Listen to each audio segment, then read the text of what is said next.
just for you, from your side, Siya, how much to put up a show? I mean, since it's the last game on SA tour. I mean, on SA Soul, sorry. Show? No. It's not about the show tomorrow. It's about playing test match rugby and trying to win a game. It's like playing a semi-final tomorrow because ourselves and Argentina have the opportunity to win the rugby championship, and we just want to play winning rugby. No matter what it takes for us to win, that's what we're going to do tomorrow. But we are grateful for all the support we've received throughout the year from the people of South Africa. It hasn't been an easy year. It's been tough. We've had to dig ourselves out of tough weeks, of losing some big scores, but we've just shown how resilient we are as a team, and those are the positives that we take. But tomorrow we're going to go out there and play test match rugby and respect Argentina because they're an amazing team, and I don't think they get enough credit because they're really a strong team and they've shown what they could do from last year and this year as well. They're just getting better and better. Ken? And then Hi guys, if I can ask you both, after a great performance like in Wellington, there's sometimes the danger of a team just kind of expecting that things will turn out the same way again. So, Siya, for you, from a player's point of view, how have you been guarding against that? And Mzwandile, as a coach, what have you guys been doing just to make sure that the guys start afresh, I guess, on Saturday and not think, you're just carrying on from the second half and winning? I think the nice thing, if you call it a danger, this one can, the nice thing, the danger is on both teams. Argentina came from a win against Australia, we came from a win against New Zealand. But I think for us as a team, the key thing is just to get to keep improving as a team. We've been inconsistent for the season since we started earlier in July. So the biggest focus for us was to make sure that we keep improving in all our departments of the game, and that's one thing that we've been talking about in a week, how we want to play the game and how we want to execute the plan. And like Siya said, also touch on it against about Argentina. They're also in a good space as a team. I think it's probably one of the best combined team when it comes to continuity in their squad. Those players that they've selected in that squad, it's players that have been playing past probably 4 seasons together, and you can see now they're starting to gel well as a team. So once again, I think the key focus for us, Ken, there was to make sure that we keep improving from our performance. Yes, we had a good game against New Zealand, but we know that that's all in the past now, and at the moment, I think all 4 teams, they've got a chance to still win the championship. So it's going to be a tough game. Argentina, they've got quality players in that team, and so yeah, we have to be at our best and make sure that we pitch up tomorrow also. For us, it's the players. Please let the people, please. For us as players, it's like the team has been chopping and changing, and everybody that gets an opportunity, we want to take it with both hands. But also, I don't think the place that we're in now, nobody will think this game will just come, because we know what's at stake, and we know Argentina is capable of winning the rugby championship. So we know the kind of passion and emotion they're going to bring to the game, and obviously technicality as well.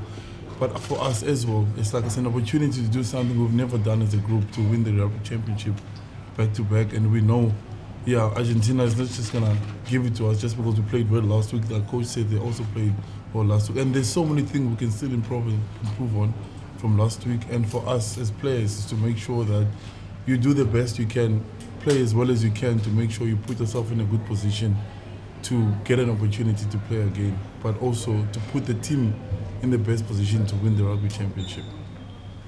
Siya, you obviously played the Wallabies and the All Blacks now, and each loose trio brings different strengths you have to look at.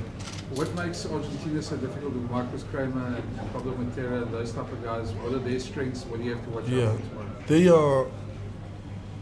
First of all, they're very experienced, because I remember I started at a similar time with Pablo, and Kramer also came in. We started similar time, and the experience they have, same as we do, myself and Peter, and Jasper came a bit later, but Pablo is good on the ball, and he's good on the breakdown, he's good with ball in hand, and he can speak to the player. He's a good leader amongst the team, so he has that. And then Krema is very hard. He's a hard man. He's he's like our typical 7, like Peter Steff, but they're a little bit different to each other. It's like a Willem Alberts, I would say. He's that kind of player that they look to, to stop momentum and get momentum.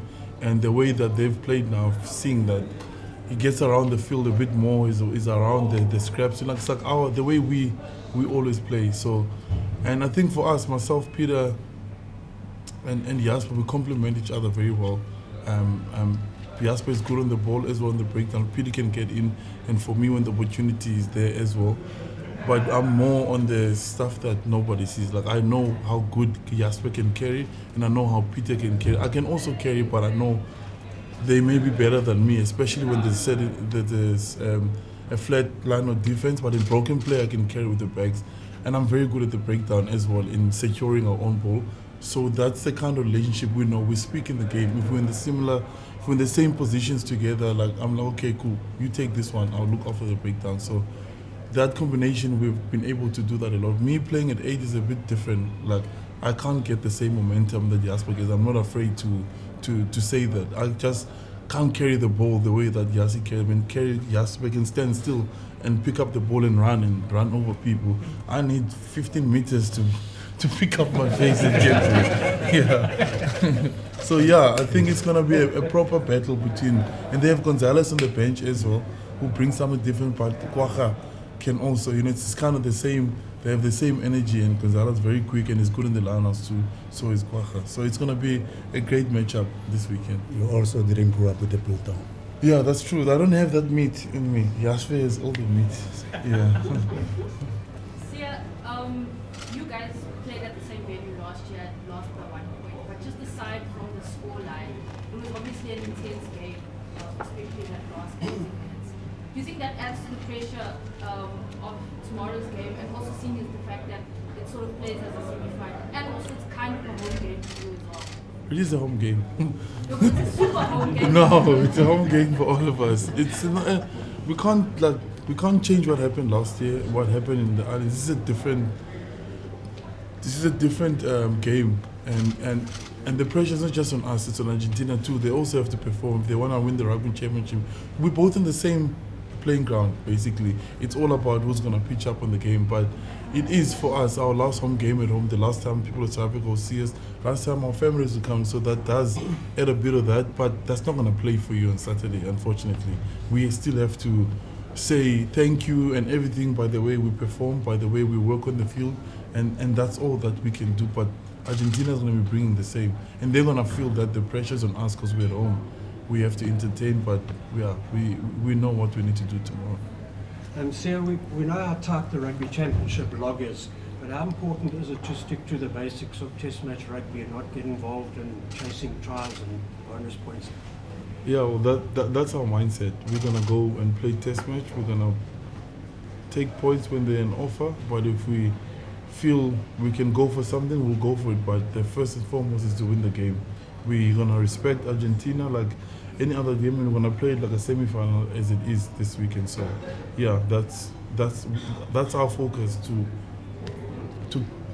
to be respectful to them by the way we play. Yes, we've done that, but when there's opportunities there, we're not going to shy away from that. Yeah.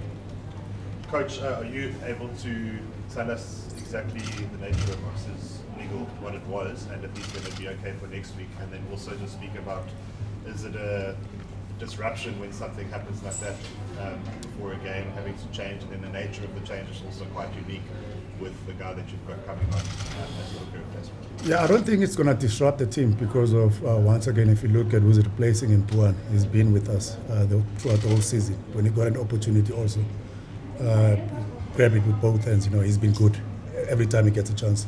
Sometimes he gets it off the bench, and then sometimes he started also at one. So he understands how we operate as a team. So I think Puan, he's been training with us also. During the week, we wanted to just give Ox best possible chance for him to recover. The needle that Ox has got, I think he picked it up against New Zealand.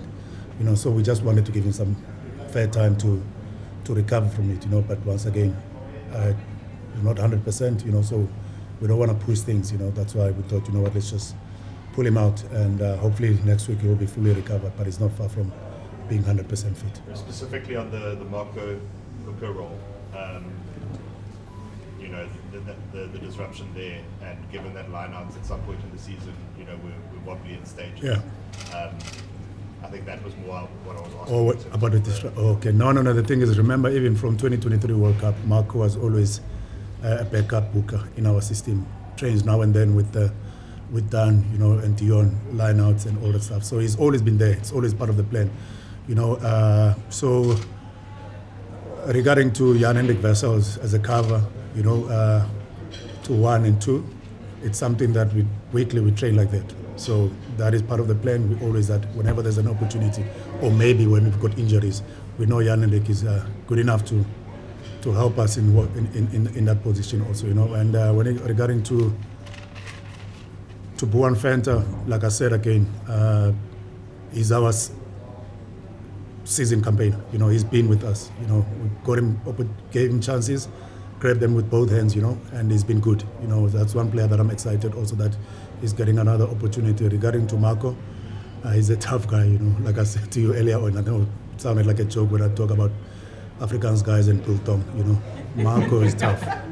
Marco is tough. When he's on the scrums, he does add value. Around the park, we know he's massive around the park. So I think for us, I'm more excited on what Marco is going to bring when he gets onto the field. You know, I know sometimes people, they focus on only probably he's going to get about 2-3 line-out throws, but we forget about the contribution that he does around the park. I think that's where I feel like, you know what, he adds more value in our side. Otherwise, yeah, we've always had planned that Marco will be a backup hooker if we get an opportunity. Siya, you have been playing against Argentina many years ago.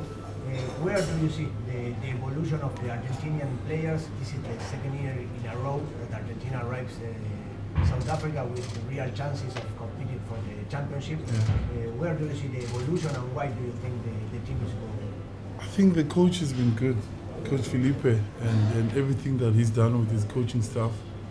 The set piece is very good now, and the introduction of 7 guys who come from the 7 environment, we had the same. Ches and Kwacha and Werner Kok, he didn't play here, but there's a lot of guys who move into that. But you can see there's more structure to the Argentinian game, but also they still got the Argentinian flair where they can play in broken play.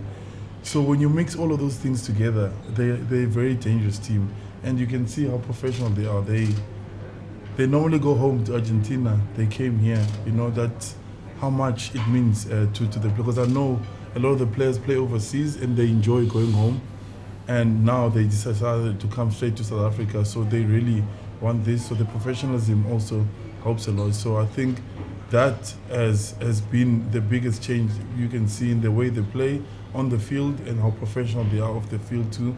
But yeah, the passion has always been there, and the support from the people back at home, you know, you can see how much the people in Argentina believe even more in what they're capable of doing, and it's driving the team as well. Okay, cool guys. Let's vlog us off, and then let's go.